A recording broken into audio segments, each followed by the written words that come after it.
Now today's lecture is about weighted average method in material control.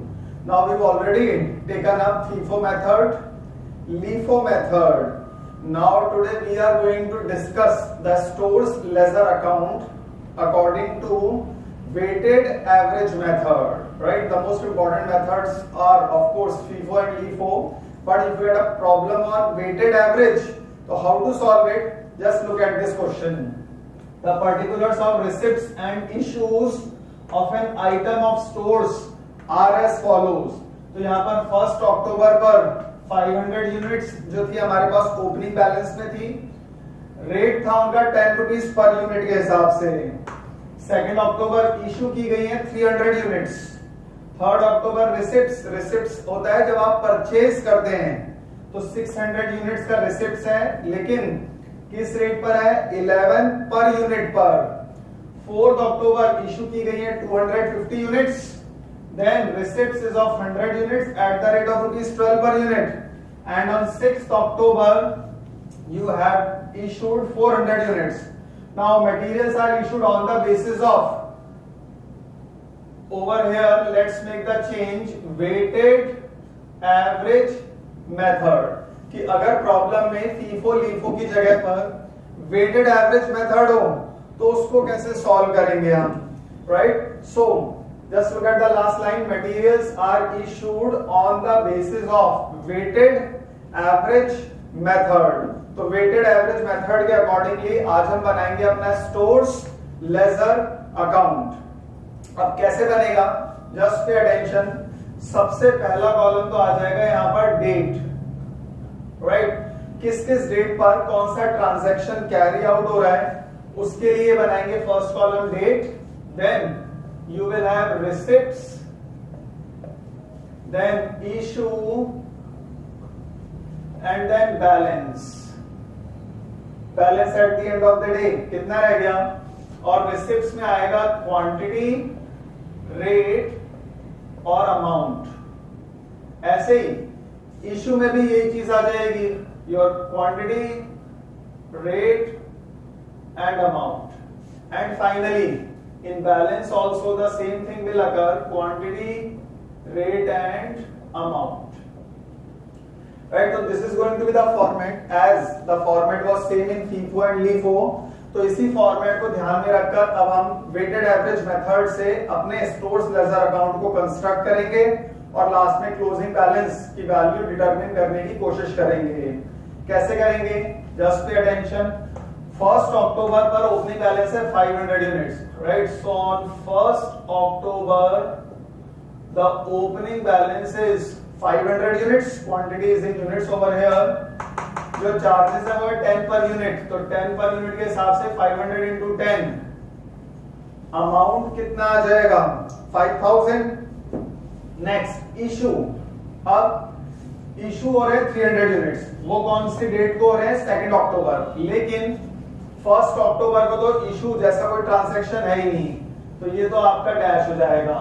और balance 500 units 10 rupees की rate पर, जो हमारा अमाउंट रहेगा वो 5000 ही रहेगा।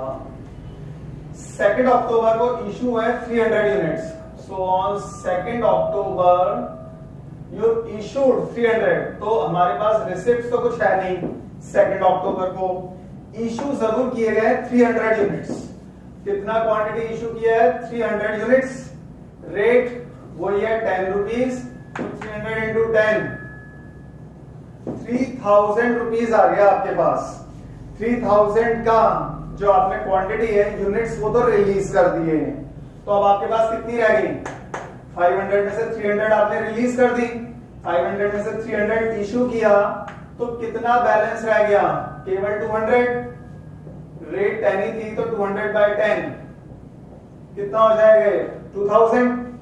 इजी। फर्स्ट डे हमारे पास ओपनिंग बैलेंस था 500 का, उसमें से सेकंड डे हमने 300 यूनिट्स को इशू कर दिया।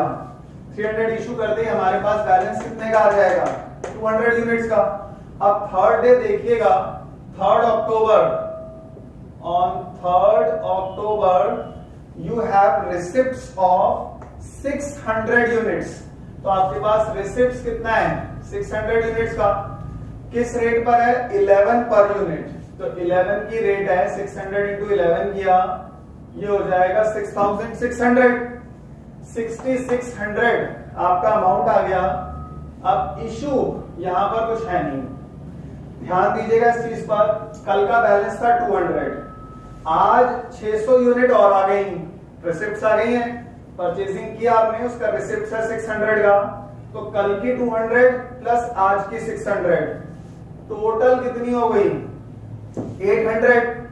800 यूनिट्स आपके पास हैं। अब यहां पर एक बार टोटल पे ध्यान दीजिएगा, 2000 अमाउंट था कल का, आज जो यूनिट्स आई हैं उनका था 6600।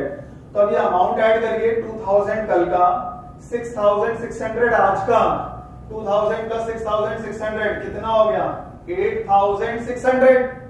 अब अपने कैलकुलेटर से 8600 को डिवाइड कर दीजिए 800 से, you will get the average rate. So 8600 divided by 800, ये आ जाएगा आपका 10.75, राइट। तो अब रेट जो आएगी वो एवरेज आएगी हमारे पास। कैसे आएगी? हमने टोटल 200 यूनिट्स की कल की और 600 यूनिट आज परचेज करी, तो हमारे पास टोटल यूनिट हो गई 800। कल का जो हमारा क्लोजिंग अमाउंट था वो था 2000 रुपए का, 6600 की परचेजिंग और कर ली है, तो टोटल परचेजिंग कितनी हो गई है? 8600 की। और 8600 को 800 से डिवाइड किया तो रेट आ गई पर यूनिट की, वो आई है 10.75। यानी कि अब आप जो नेक्स्ट डे इशू करेंगे तो उसका रेट आएगा 10.75। This is the implication of weighted average method. Just see, 4th को इशू हो रही है 250 यूनिट्स। सो ऑन 4th अक्टूबर आपने, नाउ 4th अक्टूबर को इशू हो रही है 250 यूनिट्स, राइट। तो इशू हो रही है तो रिसिप्ट्स में तो आप डैश कर देंगे, रिसिप्ट तो कुछ है नहीं। 4th डे इशू हुई है 250 यूनिट्स, राइट। अब 250 यूनिट्स आपने इशू करी, ये आ गई 250 इशू। रेट आपकी जो लास्ट ट्रांजैक्शन की थी वो यहां पर एप्लीकेबल होगी। तो लास्ट क्या थी? 10.75। लास्ट ट्रांजैक्शन की जो रेट आई थी पर यूनिट, उसी पर ही आप इशू करेंगे 10.75 पर। अब आप मल्टीप्लाई कर दीजिएगा 250 into 10.75। So 250 into 10.75, you will get 2687.5, right? 2687.5। अब 800 में से 250 यूनिट्स तो आपने इशू कर दी, तो 800 कल का क्लोजिंग बैलेंस था, उसमें से आपने 250 इशू करी, तो आपके पास क्या रह गई? 550 units. 800 minus 250 will give you 550। और 8600 में से 2687.5 माइनस कर दीजिएगा, तो आपके पास आ जाएगा 5912.50। 8600 था, उसमें से 2687.5 माइनस कर दिया हमने, तो हमारे पास बैलेंस क्लोजिंग अमाउंट क्या आ गया? 5912.5। और इसको डिवाइड कर दीजिए 550 से, तो वही अमाउंट आ जाएगा आपके पास 10.75 पर यूनिट। तो अब यहां पर ध्यान रखना है कि हमने इशू करी है 250 यूनिट्स, किस रेट पर? 10.75। 250 को 10.75 से मल्टीप्लाई किया, ये वैल्यू आ गई 2687.5। 800 में से 250 गई, बची कितनी? 550। और 8600 में से इस अमाउंट को जो आपने इशू कर दिया माइनस किया, तो हमारे पास क्या आ गया? 5912.5। इसको 550 से डिवाइड कर देंगे आप, तो हमारे पास आ जाएगा 10.75। Now moving on to the next, 5th October. 5th October में रिसिप्ट्स है 100 यूनिट्स, किस रेट पर? 12 रुपीज पर। तो 100 यूनिट्स रिसिप्ट्स हैं, रेट है 12। 100 units at the rate of 12 का मतलब 100 इंटू 12 कितना हो जाएगा? 1200, राइट। इशू, अब इशू तो यहां पर कुछ है नहीं, 5th डे केवल रिसिप्ट्स ही है, वो भी 100 यूनिट्स का। 100 को किस रेट पर आपने रिसीव किया है, 12 रुपए पर यूनिट पर परचेज किया, तो 100 इंटू 12 किया, 1200 आ गया। अब 550 कल का क्लोजिंग बैलेंस था, 100 और परचेज कर लिया आपने, 550 प्लस 100 क्या हो जाएगा, 650।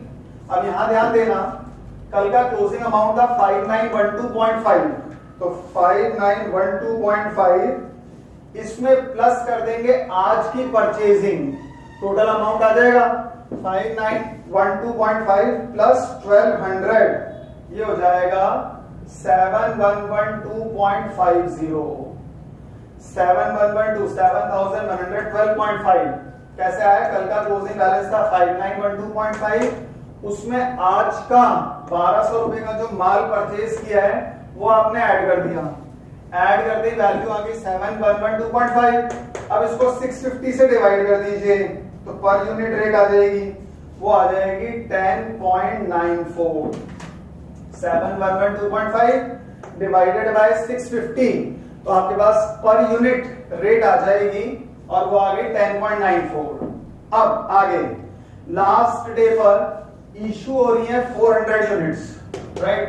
सो on 6th October you are going to issue, तो आपका जो रिसिप्ट्स वाला है वो तो डैश रहेगा, रिसिप्ट्स वाली वैल्यू वो डैश आ जाएगी, लेकिन इशू वाला जो अमाउंट है, अब इशू का अमाउंट कितना था, इशू का टोटल अमाउंट था 400, तो 400 इशू का जो अमाउंट है, just a minute, okay, issue का जो अमाउंट है वो है 400 यूनिट्स।